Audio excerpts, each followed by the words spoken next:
BJP के राष्ट्रीय अध्यक्ष जेपी नड्डा जी बोले, आज से 25 साल पहले ये विजय हमने हासिल की थी। ये भारत के शौर्य और अस्मिता की जीत थी। जेपी नड्डा और क्या क्या बोले, आगे देखिए। आज से 25 साल पहले ये विजय हमने हासिल की थी और ये विजय सिर्फ कोई टाइगर हिल की विजय नहीं थी।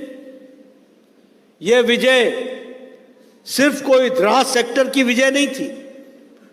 यह विजय किसी पहाड़ी पर तिरंगा झंडा की जीत नहीं थी।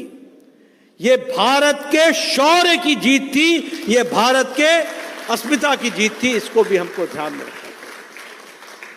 और इसलिए आज के दिन हम सब के लिए यह जहां हमें सुखद अनुभव देता है कि हमने विजय हासिल की, वहीं अपने वीर शहीदों को भी याद करता है, जिन जांबाजों ने अपना जान की आहुति लगा करके इस देश की रक्षा। अगर 62 में हमने चीन से लड़ाई लड़ी, अगर 65 में हमने पाकिस्तान के छक्के छुड़ाए, अगर 71 में हमने लड़ाई लड़ करके बांग्लादेश को स्थापित करते हुए और पाकिस्तान को मुंह तोड़ जवाब देते हुए उनके फौजियों को सरेंडर करने के लिए मजबूर किया, तो वहीं कारगिल में भी भारत की फौजें पीछे नहीं रहीं और तिरंगा झंडा गाड़ करके भारत की रक्षा की।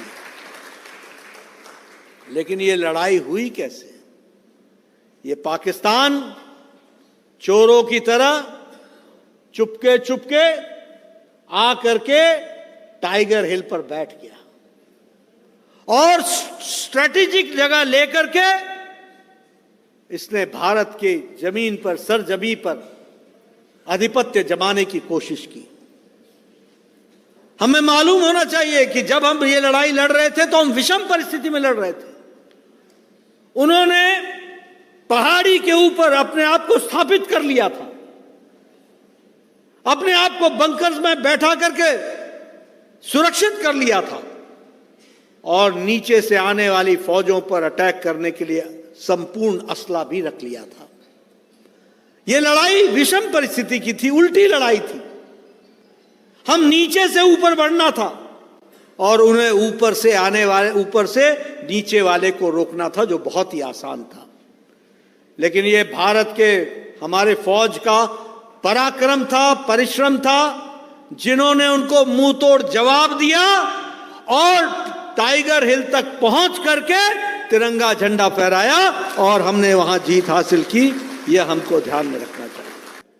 जो सर्जिकल स्ट्राइक पर प्रश्न खड़े करते हो, जो प्रधानमंत्री मोदी जी ने कहा उरी में तुमने घटना घटी है, उसका जवाब दिया जाएगा और सर्जिकल स्ट्राइक होती है। पुलवामा में घटना घटती है, कौन सा ऐसा भारत का प्रधानमंत्री पैदा हुआ जिसने कहा हो तुमने बहुत बड़ी गलती कर दी है, तुमको इसका खमियाजा भुगतना पड़ेगा? ये कहा तो नरेंद्र मोदी जी ने कहा और उसके बाद बालाकोट का एयर स्ट्राइक हो गया और एयर स्ट्राइक होने के बाद पाकिस्तान चूं तक नहीं कर सका। यह भी नहीं बोल सका कि मार पड़ी है, यह भी नहीं बोल पड़ सका कि मार पड़ी है। और ये कांग्रेसी भाई ये पूछते हैं कि इसका प्रमाण क्या है? बताइए, ऐसे लोगों को कोई देशभक्ति दिखती है आपको? कहीं दिखती है आपको इनकी देशभक्ति? ये आपसे प्रमाण मांग रहे हैं। आप देखो इनका हाल। बोफोर्स में दलाली तुम खाओ, सबमरीन में दलाली तुम खाओ, ऑगस्टा वेस्टलैंड में दलाली तुम खाओ। और सबसे बड़ी बात यह है, भारत देश जानना चाहता है कि ये राजीव गांधी फाउंडेशन जो एक ट्रस्ट है, एक संस्था है, वह कम्युनिस्ट पार्टी ऑफ चाइना के साथ किस तरीके से, किस मुंह से समझौता करता है।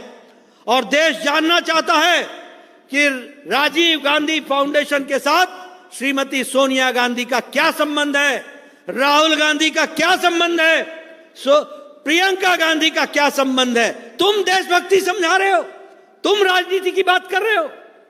आज कारगिल विजय दिवस के अवसर पर जहां इन लोगों को आत्मचिंतन करना चाहिए, सोचना चाहिए कि आप प्रधानमंत्री मोदी जी का विरोध करते करते देश का विरोध करने लगे हो, देश की रक्षा के साथ खिलवाड़ करने लगे हो और दुनिया को जवाब नहीं देते हो कि तुम्हारा चीन की कम्युनिस्ट पार्टी के साथ कौन सा संबंध है, कितने पैसे तुमने लिए हैं चीन की कम्युनिस्ट पार्टी ऑफ चाइना से, कौन सा फंड लिया है, कौन सा कार्य चला रहे हो उनके साथ। ऐसे लोग जब देशभक्ति की बात करते हैं तो शायद हमारे वीर जवानों के ऊपर एक तरीके से वो उनके जो घाव होंगे उनको वो ताजा करने का प्रयास कर